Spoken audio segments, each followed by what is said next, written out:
आप सभी छात्र छात्राओं को नमस्कार।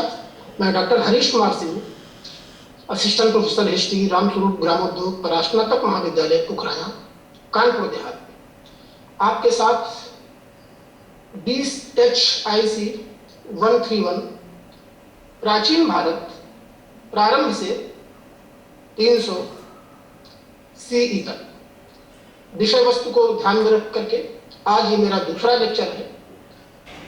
पूर्व के लेक्चर में मैंने आपके साथ साझा किया था कि वास्तव में इस कालखंड को समझने के लिए प्रमुख ऐतिहासिक स्रोत क्या है।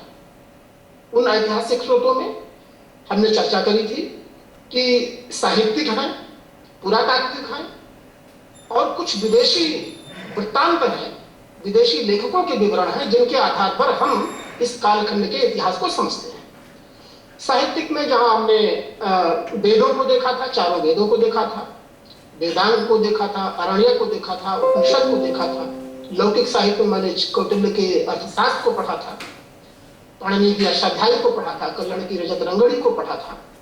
और इसी तरह से पुरातात्विक स्रोतों में हमने चर्चा करी थी कि किस तरह से मध्य एशिया से प्राप्त स्तंभ लेखों से लेकर के अशोक के समय तक प्रचुर मात्रा में स्तंभ लेख, शिलालेख, मृण मूर्तियां, मुद्रा लेख इस कालखंड पर प्रकाश डालते हैं। विदेशी लेखकों के विवरण में मैंने मेगास्थनीज की इंडिका की बात करी, जस्टिन की बात करी थी, प्लूटार्क की बात करी थी मैंने, हेरोडोटस जो हिस्ट्री का पिता था उसके बारे में चर्चा करा था मैंने कि किस तरह से हिस्टोरिका में वो बताता है कि दारा प्रथम के साम्राज्य का भारत 20वां प्रांत था।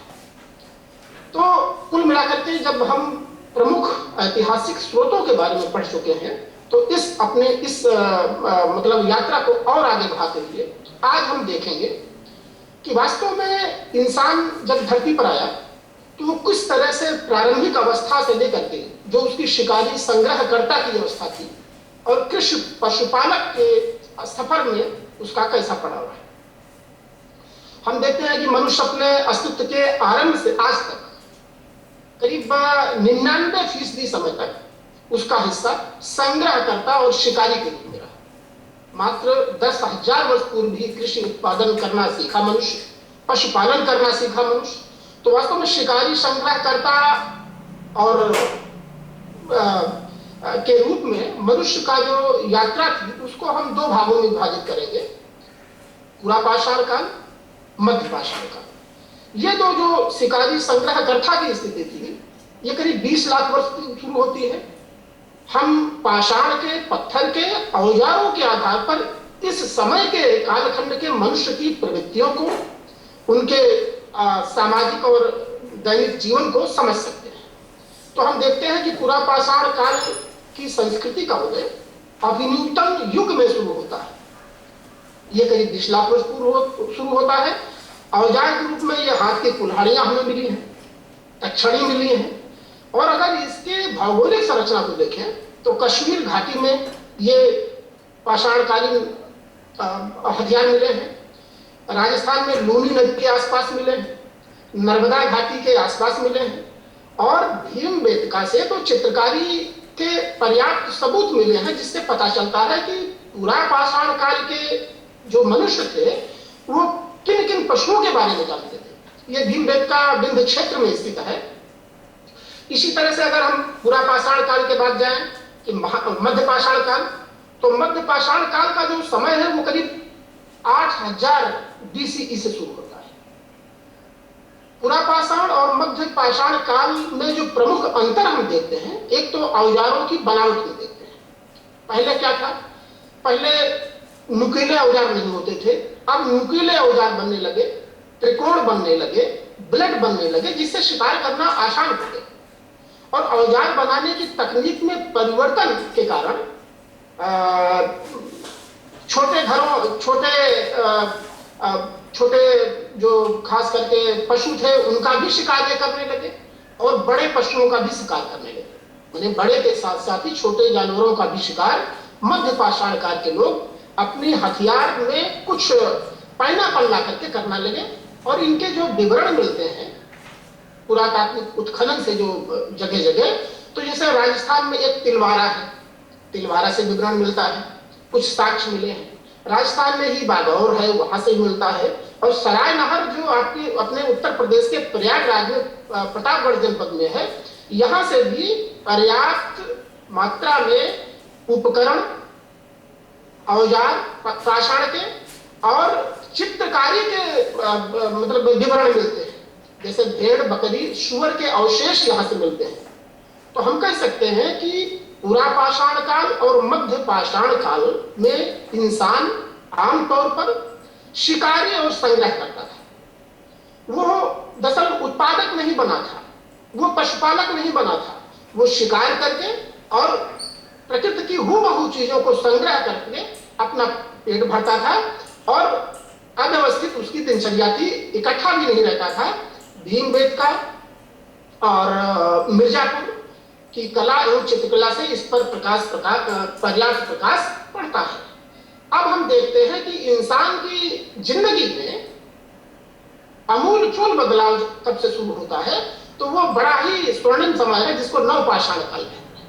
करीब 5500 बीसीई से लेकर के 3500 बीसीई के बीच में नवपाषाण काल का युग आता है। यहां पर यह बदलाव आ रहा है कि जो शिकारी और खानाबदोशी इंसान था, वो संग्रहकर्ता से उत्पादक बन गया। ये बहुत बड़ा बदलाव था नवपाषाण काल में। पहले वो प्रकृति की हूबहू चीजों को संग्रह कर लेता था, उसी को खाता था और उसी का सेवन करता था। लेकिन यहाँ क्या है, वो उत्पादक हो गया। और जौ, गेहूं और चावल जैसे कुछ पौधों को वो रोप करके और उनसे उत्पादन करता था। ये एक तरह से उसकी अवस्था में बदलाव था। पशुपालन दूसरी चीज। हमने देखा कि पूरा पाषाण और मध्य पाषाण काल में पशुपालक नहीं था किसान, लेकिन यहाँ क्या है, वो पशुपालन करने लगा और पत्थर के औजारों पर पालिश करने लगा। ये दरअसल पाषाण उपकरणों के वैज्ञानिक विधि से परीक्षण के बाद इस चीज को हम समझ पाए हैं। इंसान मृदभांड बनाना शुरू कर दिया। मृदभांड क्या होता है, चाक के पहिए का आविष्कार इस नवपाषाण काल की प्रमुख विशेषता थी। अग्नि का आविष्कार इस पाषाण काल की नवपाषाण काल की प्रमुख विशेषता थी। हम कह सकते हैं कि नवपाषाण काल का जो मानव था, वो प्रकृति पर अधिक नियंत्रण स्थापित किया और प्राकृतिक संसाधनों का अपने हिसाब से दुर्भोग भी करना शुरू कर दिया था। सबसे प्राचीन, अगर हम देखें कि विश्व में सबसे प्राचीन किसान कहाँ के थे, तो हम देखते हैं कि नील नदी के किनारे मिस्र से ऐसे अवशेष मिलते हैं। पश्चिम एशिया में करीब 8000 वर्ष बीसीई पूर्व के अवशेष मिलते हैं। पाकिस्तान जो भारत का ही हिस्सा था, बलूचिस्तान से 6000 बीसीई के आसपास, बेलन घाटी में 4500 बीसीई के आसपास, और वैसे ही दक्षिण भारत में 2500 बीसी के आसपास हमें नवपाषाण कालीन इंसानी फितरत के अवशेष मिलते हैं।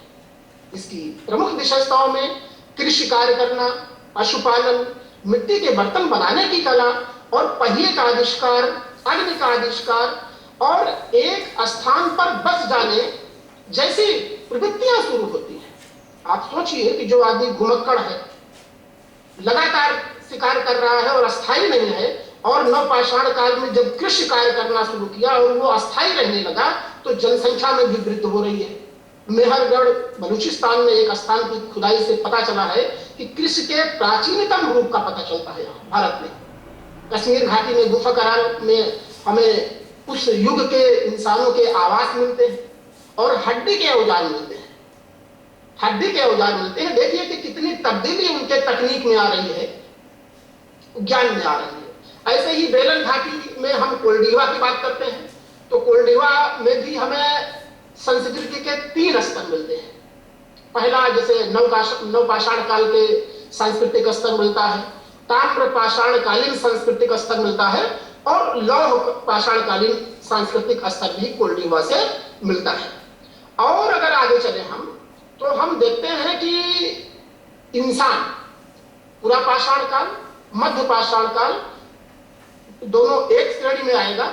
इसमें ज्यादा बदलाव नहीं हुआ, लेकिन नवपाषाण काल तक आते आते इंसान शिकारी संग्रहकर्ता से उत्पादक की स्थिति में आ गया, पशुपालक बन गया, कृषि सीमित मात्रा में करने लगा, पाषाण के हथियारों में एक नुकीलापन और पालिश की कला आ गया, पहिए का आविष्कार कर लिया, अग्नि का आविष्कार कर लिया, और कम से कम जिन पौधों को रोपा था उनको देख रेख करके लिए वो एक स्थान पर रुकना शुरू किया। अब हम देखते हैं कि वास्तव में इस नवपाषाण काल के बाद क्या तब्दीलियां आ रही हैं। तो अब ये एक दूसरे टॉपिक की ओर हम आगे बढ़ेंगे कि वास्तव में जिसको हम इंडस वैली कहते हैं, हड़प्पा सभ्यता को हम पढ़ेंगे और हड़प्पा सभ्यता के तीनों स्तरों पर हम व्यापक चर्चा करेंगे। वो क्या है तीन स्तर कि एक तो हड़प्पा सभ्यता के आरंभिक परिस्थिति कैसी थी, विकसित हड़प्पा सभ्यता कैसे थी, और हड़प्पा सभ्यता के पतन के बाद उसके अवशेष पर या उसके अगल बगल कौन सी संस्कृति पनपी और बढ़ी, इसी पर हम आगे भी चर्चा करेंगे। तो जैसा कि हम जानते हैं कि 20 लाख वर्ष पूर्व इंसान के अभिनूतन युग से इंसान के कुछ पाषाण कालीन साहित्य मिलते हैं, फिर नवपाषाण काल का युग आता है और उसके बाद आरंभिक और विकसित मानव का स्वरूप दिखता है। आरंभिक हड़प्पा काल की बस्तियों में हम सबसे पहले मुंडी घाट को देखते हैं। ये दक्षिणी अफगानिस्तान में है। यहां से हमें उत्खनन में धूप में सुखाई गई ईंटों का प्रयोग मिलता है। अभी इंसान पकी हुई ईंटों का उपयोग नहीं कर पा रहा है। विशाल भवन मिला है जिसमें खंभों की दीवारें बनी हुई है। ऐसे ही कोयटा घाटी एक प्रमुख स्थल है जो हड़प्पा पूर्व संस्कृति के अवशेष यहां से मिलते हैं। कोयटा घाटी में दम्ब सादात एक बहुत स्थान है जहां पर चित्रकारी किए गए मिट्टी के बर्तन मिलते हैं। ऐसे ही मध्य दक्षिणी बलूचिस्तान है, वहां पर बालाकोट की स्थिति देखिए। यहाँ की बस्तियों से फारस के समय के संपर्क के कुछ सूत्र मिलते हैं। सिंधु क्षेत्र जब आता है और घग्गर हाकरा नदियों के पास की बस्तियों में हम देखते हैं यहाँ पर एक अमरी संस्कृति थी जिसमें हड़प्पा पूर्व अवशेष मिले हैं, मकान के अवशेष मिले हैं। ऐसे ही कोटदीजी, मेहरगढ़ सबसे प्रमुख पूर्व प्राक हड़प्पा संस्कृति है और मेहरगढ़ से पत्थरों की मालाएं बनाते हुए अवशेष मिले हैं। लाजवर्द मणि का प्रयोग करते हुए मिलते हैं। आगे के काल में हम देखेंगे कि हड़प्पा सभ्यता में लाजवर्द मणि को व्यापकता के साथ उपयोग में लाया जा रहा है। तो ऐसे ही पंजाब में हम बहावलपुर की बात करते हैं। कालीबंगा एक ऐसा स्थान है जिसमें प्राक हड़प्पा, विकसित हड़प्पा और उत्तरकालीन हड़प्पा तीनों के अवशेष मिलते हैं। मतलब कच्ची ईंट के मकान और जुते हुए खेत, तांबे कांसे पत्थर के औजारों का प्रयोग किया जाना, हल एवं पहिए वाली गाड़ियों का प्रयोग, मिट्टी के बर्तन बनाने की परंपरा, ये सब प्राक हड़प्पा काल में इंसान को जानकारी। अब अगर हम आगे देखते हैं कि हड़प्पा सभ्यता का विकसित स्वरूप क्या था। जब हम एक बात और आपसे आते चले कि वास्तव में 20वीं शताब्दी तक हमें नहीं पता था कि कोई हड़प्पा सभ्यता जैसी चीज भी है इतिहास में। लेकिन जब अंग्रेजों ने मतलब विलियम जोन्स ने इन पुराने खंडहरों का, इन पुरालेखों का अध्ययन किया तो उन्होंने कहा कि भारत का इतिहास 6वीं शताब्दी ईसा पूर्व से और या वैदिक पीरियड से भी पीछे जाता है। और उन्होंने कार्बन डेटिंग के आधार पर इन फॉसिल्स का और खास करके इन अवशेषों का, पुरातात्विक अवशेषों का अध्ययन किया और वैज्ञानिक सपोर्ट से इन्होंने ये निर्धारित किया कि वास्तव में भारत की इस सिंधु क्षेत्र की भूमि पर एक विशाल सभ्यता थी जो जमीन के नीचे दफन है, उसको हड़प्पा सभ्यता कहते हैं। अब जब हम हड़प्पा सभ्यता की बात करते हैं तो सवाल उठता है इस सभ्यता के निर्माता कौन थे। जगह जगह से जब हड़प्पा सभ्यता की खुदाई की गई तो यहाँ पर एक मिश्रित जनसंख्या का स्वरूप उभर के आता है। जैसे प्रोटोलाइट की बात करते हैं, भूमध्य सागरीय, अल्पासिनियन और मंगोलाइट, ये चारों प्रकार की नस्ल जो इंसानी हड्डियां और अवशेष मिले हैं उनके आधार पर हड़प्पा सभ्यता के निर्माता के रूप में देखते हैं। सिंध सभ्यता के मतलब कुछ मानना है कि भाई द्रविड़ और सुमेरियन, दास आदि लोगों ने इसको बसाया। सुमेरियन सभ्यता उस समय इसकी समकालीन सभ्यता थी। इसी तरह से द्रविड़ लोग जो दक्षिण में आज भी बसे हैं और दस्यु का कुछ विवरण ऋग्वेद में मिलता है उनके बीच संघर्ष का। तो कुछ इतिहासकारों ने यह बताया कि भाई इस हड़प्पा सभ्यता के निर्माता द्रविड़, सुमेरियन और दास लोग थे। डॉक्टर लक्ष्मण स्वरूप का जो एक सिद्धांत थ्योरी आई वो कहते हैं कि सिंधु सभ्यता के निर्माता आर्य थे गार्डन चाइल्ड एक मतलब बड़े विद्वान इतिहासकार थे, उन्होंने इसे सुमेरियन निर्माताओं को बताया। राखाल दास मठ जी द्रविड़ को बताते हैं। और जब व्हीलर की बात करते हैं तो कहता है कि दस्यु और दास ये भारत की पूर्व लोग ही थे जिन्होंने इस सभ्यता को निर्मित किया। अब हम देखते हैं कि इस प्रमुख स्थल कौन कौन से थे।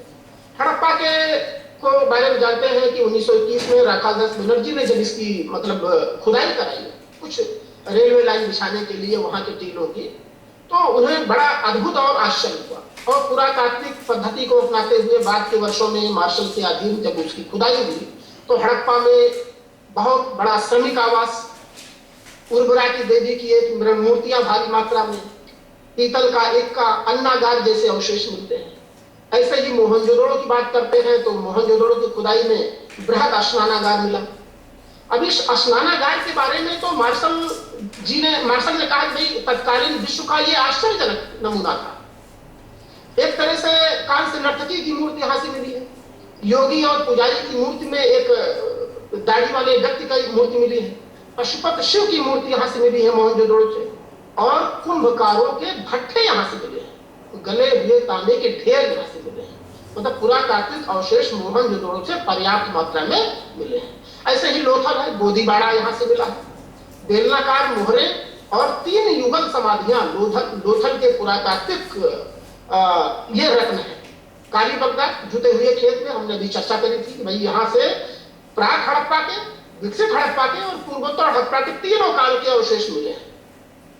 अब पुरातत्व शास्त्री जब इनका उत्खनन करता है क्षैतिज रूप से तो वो समझ सकता है, वो समझता है कि भाई ये स्तर किस युग का है, इसके नीचे का स्तर किस युग का हो सकता है। ऐसे ही सुरकोटड़ा घोड़े की अस्थियां मिली हैं। हम देखते हैं कि हड़प्पा सभ्यता के लोगों का जो नगर नियोजन था वो बहुत ही महत्वपूर्ण है। पूर्व से पश्चिम की दिशा में 2 टीले होते थे और पूर्व में एक तरह से आवास होते थे और पश्चिम में गढ़ी या दुर्ग होते थे। जाहिर तौर पर इस गढ़ी या दुर्ग में शासक वर्ग या राजा रहते रहे होंगे। किले बंदी चारों तरफ से की जाती थी, जल निकास की उत्तम व्यवस्था था और नगर नियोजन की सबसे प्रमुख विशेषता थी कि यहां पर पकी हुई ईंटों का प्रयोग किया गया है। सड़कें एक दूसरे को संपूर्ण पर काटती थी, ये इनका प्रमुख था। सड़कों के किनारे नालियां होती थी, मेनहोल होते थे। ब्रिटिश इतिहासकार तो कहते हैं कि भाई 18वीं शताब्दी तक लंदन भी मोहनजोदड़ो हड़प्पा जैसी जल निकास व्यवस्था को नहीं अपना पाया था। राजनीतिक व्यवस्था के बारे में अगर हम देखते हैं हड़प्पा सभ्यता के, तो हमें ये पुरातात्विक स्रोतों से ये हम कयास लगा सकते हैं कि वास्तव में इस विशाल क्षेत्र हड़प्पा सभ्यता का जब क्षेत्र था, आपको बताते चले कि करीब 1000 वर्ग किलोमीटर में फैला था। उत्तर में कश्मीर में मांडा और दक्षिण में पूर्व में राखीगढ़ी बड़वाली, पश्चिम में बलूचिस्तान, उत्तर में मांडा और दक्षिण में दैमाबाद। ये पतंग के आकार का जो विस्तृत क्षेत्र था, यहाँ पर करीब 1000 के आसपास स्थल हड़प्पा सभ्यता के मिले हैं। इसमें 6 को तो महानगर कहा गया है। यहाँ पर एक व्यापक शहरी नियोजन, जल निकास प्रणाली, ये सब व्यवस्था दी गई थी। तो उस आधार पर हम इसकी राजनीतिक व्यवस्था का अगर आकलन करते हैं तो संभवतः यहाँ पर बणिक वर्ग का शासन रहा होगा और निश्चित रूप से एक केंद्रीय सत्ता इस पूरे क्षेत्र को नियंत्रण में रखती रही होगी। इगट ने तो ये कहा कि भाई यहाँ पर पुरोहित वर्ग का शासन था।